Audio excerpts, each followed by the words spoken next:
नमस्कार, एयर 24 के वीडियोस में आप सभी का स्वागत है। मैं वेद सिंह और अभी हमारी उपस्थिति जो है आप देख सकते हैं यहाँ पे मौलाना मजरूल हक अरेबिक पर्शियन यूनिवर्सिटी में है। और आज जय प्रकाश नारायण की जयंती के अवसर पे यहाँ पे एक किताब का विमोचन किया गया है जिसके ऑथर हैं डॉक्टर मुक्ता सिन्हा जी।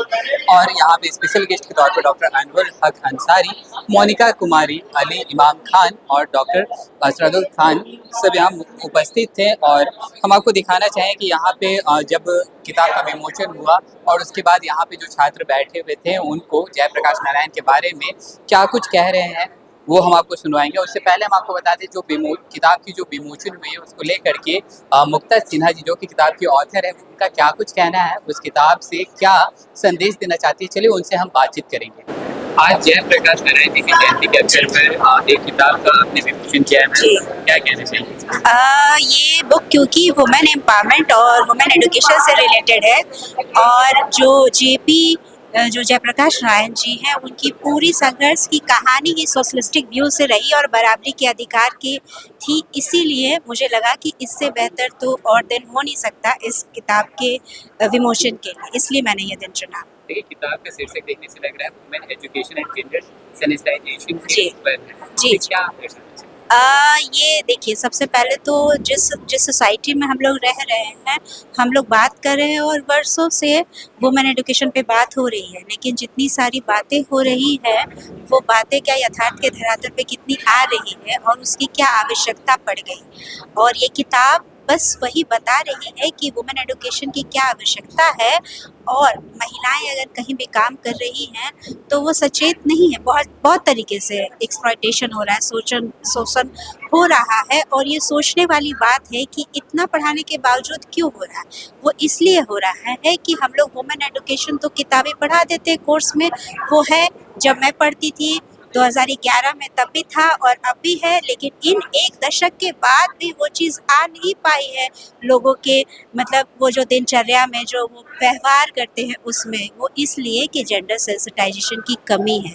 जेंडर सेंसिटाइजेशन का अर्थ सिर्फ महिलाओं का नहीं है, किसी भी जेंडर के लिए हम सम्मानपूर्वक भाव रखें उस सम्मान के लिए है। मतलब इसमें ट्रांसजेंडर भी आते हैं, क्यों हम उन्हें विमुख किए हुए हैं बहुत सरकारी कार्यालयों में, अब धीरे धीरे आ रहा है। इसीलिए वुमेन एजुकेशन और जेंडर सेंसिटाइजेशन पे मैंने काम करने का सोचा और बहुत दिनों से ये चल रहा था। फाइनली एक किताब आई है ये, और ये बहुत सारे पॉइंट वाइज बहुत सारी चीज़ें इसमें हैं।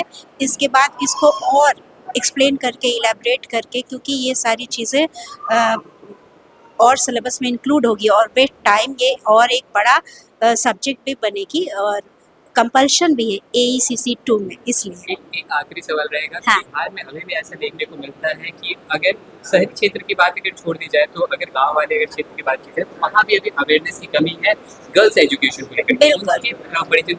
बिल्कुल मैं यही चाहूँगी कि जैसे बिहार की बात करें, या मैं तो बाय ब्लड बिहारी और काम से झारखंडी हूँ, तो मैंने जोहार और प्रणाम दोनों इसलिए लेके चलती हूँ साथ। इसमें सबसे बड़ी बात ये है कि जब हम अर्बन एरिया की मैं नहीं बात कर रही हूँ, रूरल में बात कर रही हूँ, तो रूरल में अभी भी बाबू और बब्बी में बहुत फ़र्क है। और ये फ़र्क इस लहजे से है कि अगर चार बच्चे होते हैं और दो लड़कियां होती है तो हायर एजुकेशन पैसा खर्च करना तो लड़कों पे करेंगे।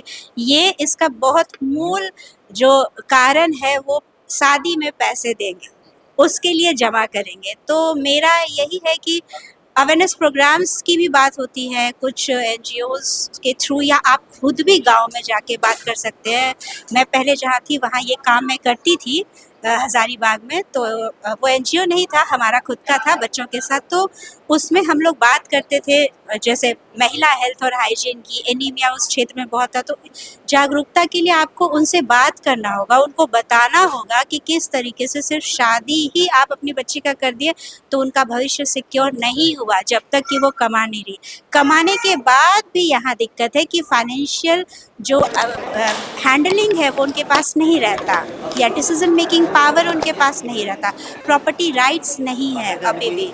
अब देते हैं कुछ लोग संप्रांत परिवार में दे रहे हैं, पर गाँव में मुझे नहीं लगता ये है। तो जागरूकता इस बात की फैलानी बहुत ज़रूरी है कि अगर आप शिक्षित करेंगे तो उस बच्ची, उस महिला को क्या फ़ायदा और आपको क्या फ़ायदा उससे। कि आपने दहेज से रिलेटेड यहाँ पे जी। बात की, लेकिन ये भी देखने को मिलता है कि पहले दहेज प्रथा चलती थी, लेकिन जी। अब दहेज प्रथा का नाम बदल के गिफ्ट के तौर आ, पे दर्शाया जाता है। मैं इसी पे बात करना चाहती थी, पर समय बहुत नहीं था, इसीलिए कभी क्या मैं कह रही थी अभी मीडिया वाले यहाँ पे तो अभी नीला ड्रम बहुत चर्चा में है। नीले ड्रम पे बहुत बात हुई, महिलाओं पे बहुत बात हुई, उनको दशहरा में इंदौर में जला भी दिया गया। हाँ, वो जला भी दिया गया और उस पे एक वो संकेत था कि इस तरीके की, तो ये हो क्यों रही है? एलिमनी की डिमांड्स ये क्यों हो रही है? तो ये जो आप हेलो शब्द हेलो बदल देंगे, हेलो शब्द बदल देंगे तो यथार्थ थोड़ी बदल जाता। शब्द बदलने से यथार्थ नहीं बदलता। बराबरी के अधिकार में बहुत सारी चीज़ें आती हैं, तो उसमें शिक्षा भी आता है, अपने लिए पार्टनर चुनना भी आता है और उसके साथ ये भी आता है कि आप कौन सा शिक्षण, मतलब आप अगर आप कोई काम कर रहे हैं तो कौन सा क्षेत्र चुने उसमें।